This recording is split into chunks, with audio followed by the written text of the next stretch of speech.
ह्रीङ्कारासनगर्भितानलशिखाम् सौक्लीम् कलाम् बिभ्रती सौवर्णाम् वरधारिणीम् वरसुधा धौताम् त्रिनेत्रोज्ज्वला वन्दे पुस्तकपाशमङ्कुशधराम् स्रग्भूषितामुज्ज्वलाम् त्वाम् गौरीम् त्रिपुराम् परात्परकलाम् श्रीचक्रसञ्चारिणी।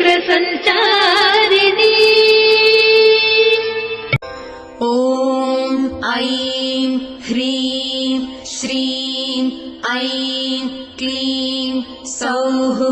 ॐ नमस्त्रिपुरसुन्दरी हृदयदेवी शिरोदेवी शिखादेवी कवचदेवी नेत्रदेवी अस्त्रदेवी कामेश्वरी